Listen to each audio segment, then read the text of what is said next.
네, 안녕하세요. 오토트리뷴 양봉수입니다. 오늘은 렉스턴 스포츠 칸의 사용 설명서를 찍으러 나왔는데요. 오늘 폭염주의보라서 정말 더운데 저희 지금 촬영 중이신 김노현 기자님이 야외에서 찍어야 된다고 땡볕에서 거긴 그늘 아니에요? 아니라고? 아무튼 이렇게 밖에서 찍고 있습니다. 오늘 아무튼 되게 고생스러운 촬영이 될 것 같은데 그래도 나온 거니까 오늘 좀 잘 찍어 보도록 할게요.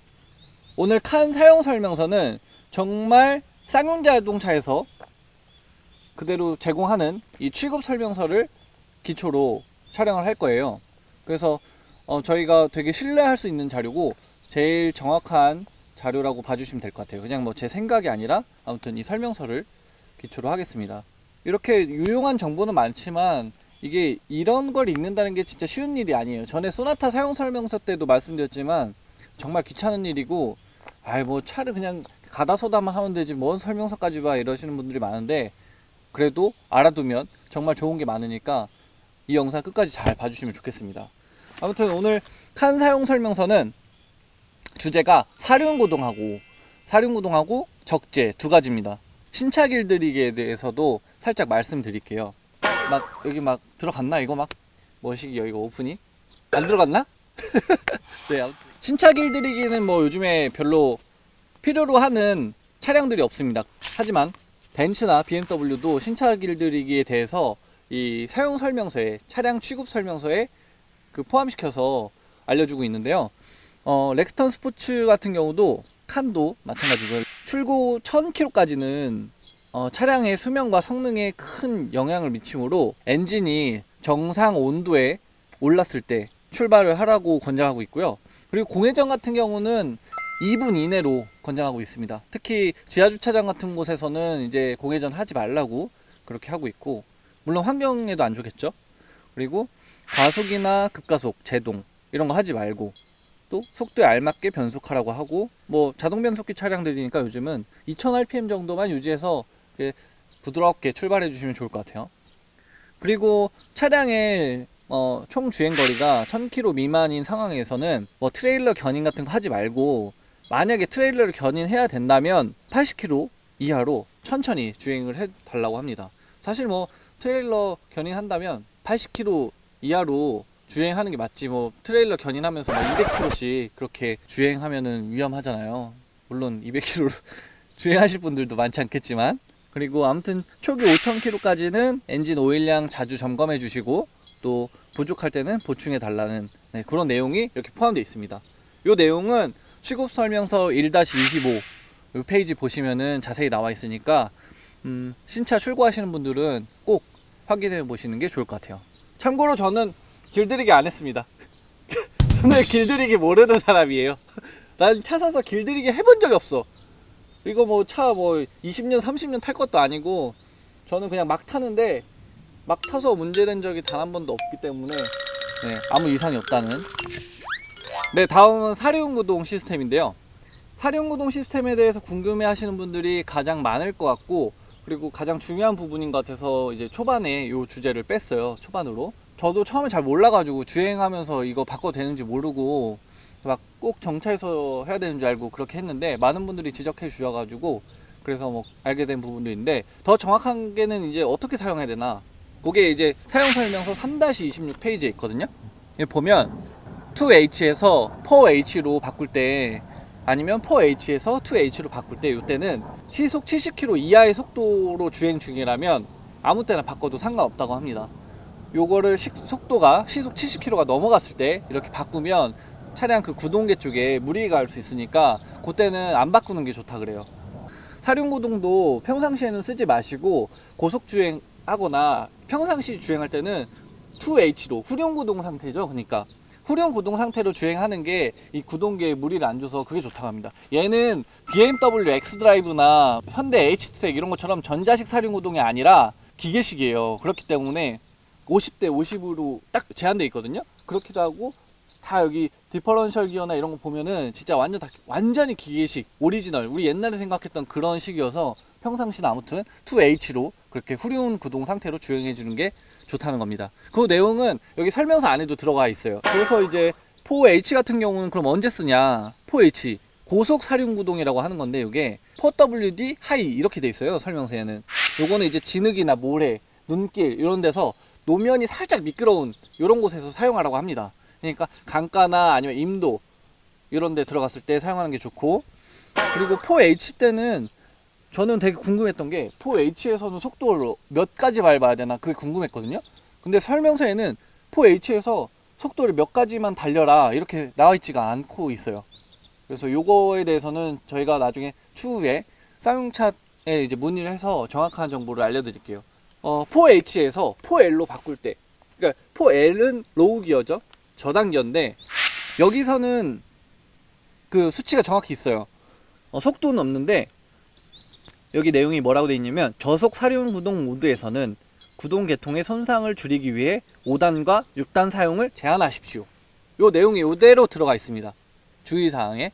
그래서 어쨌든 로우 기어도 5단이나 6단이 들어갈 정도로 막 달리지 않으면 괜찮다는 겁니다. 쌍용차에서 이제 보증하는 내용이겠죠, 이게. 그렇게 생각했을 때는 제가 이제 추측이지만 4H 같은 경우는 사실 5단, 6단이 들어가도 구동계통에 크게 문제가 없을 정도로 테스트를 했고 그렇게 내구성을 확보해서 개발하지 않았나, 그런 생각이 들어요.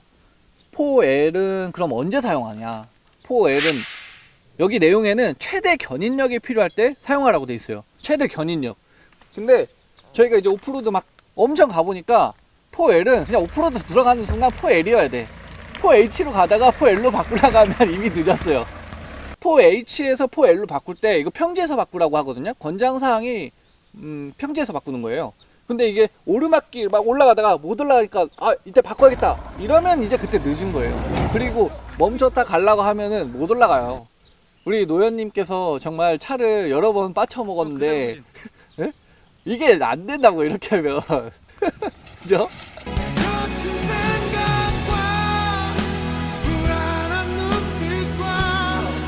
저는 개인적으로 4L이면은 여기서는 지금 5단, 6단 사용 제한하라고 하는데 저는 시속 40km 이상 안 밟습니다. 그렇게 저단기어 사용하고요. 당연히 오프로드 들어가면 노무현이 또 안 좋기 때문에 막 달리면 이 서스펜션 아무리 보강했다고 해도 아이언빌드 난리 나거든요. 이제 거기 실장님들이나 대표님들이 싫어하세요. 차를 막 차 이렇게 탄다고. 그러니까 저는 좀 안전하게 타려고 하는 편인데, 물론 그분들 싫어하실 수 있는 자격이 있습니다. 왜냐면 아이언빌드에서 저희 서스펜션이라는 거 협찬해 주신 거거든요, 롤바랑. 그러니까 당연히 싫어하실 만 하겠죠. 언더커버 이런 것도 협찬 해주신 부분도 있으니까 아무튼 감사합니다, 부대표님. 쌍용차에서 이 사용 설명서 여기 내용 보면은 타이트 코너링이라고 여기 또 설명이 돼 있는 부분이 있어요. 이게 뭐냐면 사륜 구동을 넣었을 때 핸들을 팍 틀잖아요. 그러면 얘가 약간 드르륵 이런 소리 같이 이런 게 나기도 하고 약간 떨리는 그런 느낌이 전달될 때가 있거든요. 그거를 이제 타이트 코너링이라고 하는 건데, 여기 내용을 보면 사륜 구동 상태에서 급격한 코너링은 동력 계통에 무리를 줄 수 있으므로 급격한 코너링은 하지 마십시오 라고 되어 있어요. 그러니까 이 사륜 구동, 이 기계식 사륜 구동이라는 거는 너무 빨리 달려도 안 되고 핸들을 너무 틀어도 안 되고 정말 조심해서 써야 되는 겁니다. 내 차 사륜 구동이야 막 다 갈 수 있어 이렇게 하다가는 다가긴요 트랙터로 건져야 됩니다. 그러니까 조심하시고요. 사륜 구동 너무 맹신하지 마시기 바랍니다. 저도 사륜 구동 엄청 믿었는데 그거 완전 너무 무식한 행위니까 조심하시고요. 주의사항 좀 더 읽어드릴게요. 주의사항은 일반 도로에서 사륜 구동 모드로 주행할 경우 이 구동 계통에만 안 좋은 게 아니라 타이어 마모나 연료 소모 증가, 불필요한 소음 이런 것들 발생할 수 있으니까 하지 말라고 이 주의사항이 또 적혀 있습니다. 그래서 이 주의사항까지 읽어보시는 게 좋을 것 같아요. 그리고 사륜 구동 외에도 하나 더 강조해 드릴 게 있는데요. 이 렉스턴 스포츠 칸이나 렉스턴 스포츠 이 차량들에는 차동 기어 잠금 장치라는 LD가 들어가 있어요. LD. 요거는 이 사륜구동만 있으면은 이게 좀 아쉬운 그게 있는데, 이 LD라는 게 그 조미료 역할을 해주는 거예요. 약간 밥을 비볐는데, 고추장으로 비볐는데 참기름 있으면 딱이잖아요. 이 참기름이라고 완전. 이게 뭐냐면, 진흙탕이나 눈길에서 한쪽 바퀴가 미끄러지면은, 예를 들어서 바퀴는 4개잖아요. 근데 바퀴가 2개만 닿아 있고 2개는 떠 있을 수도 있잖아요. 특히 험로에서 막 차가 뒤뚱뒤뚱 하면서. 아니면 바퀴가 하나만 닿아 있고 3개가 떠 있을 수도 있어. 그러면 이 한쪽 바퀴로 그 구동을 밀어주는 거예요. 자세히 더 정확하게 읽어보면, 험로에서 한쪽 바퀴가 미끄러지거나 공중에 떠 있을 때 반대쪽 바퀴로 대부분의 구동력을 전달하여 차량의 구동 능력을 향상시키는 장치라고 이렇게 돼 있어요. LD 그런 거예요. 차동 기어 잠금 장치랑 차동 기어 제한 장치가 있어요.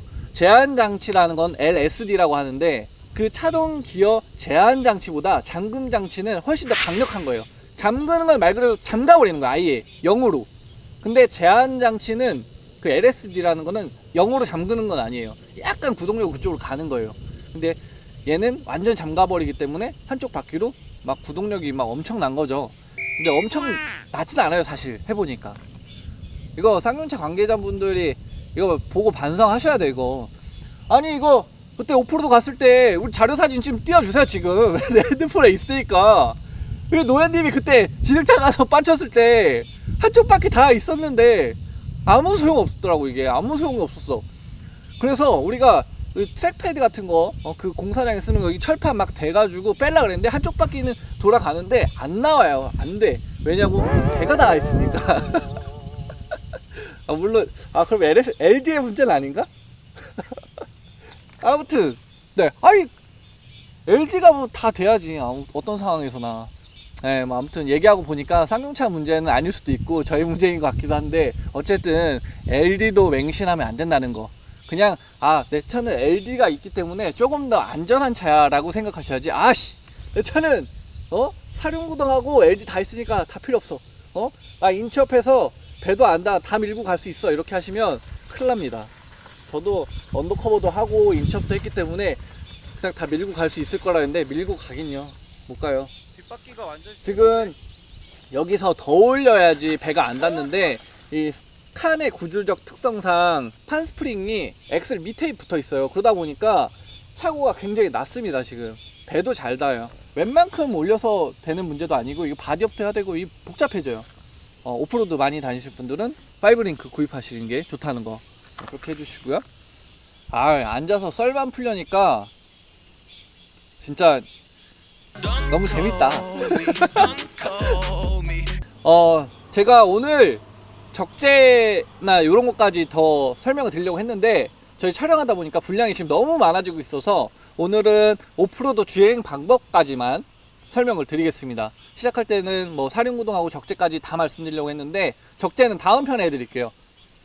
네, 오프로드 주행 방법에 대해서도 사용 설명서에 나와 있는데요. 사용 설명서에서는 1-22 보시면 있습니다. 이거 쌍용차 이렇게까지 친절하게 내용을 담았나 싶을 정도인데요. 네, 1-22 보시면 모래밭 및 진흙탕길 운행, 뭐 언덕길 운행, 아니면 하천 통과 시 운행, 이런 것들이 다 자세하게 나와 있습니다.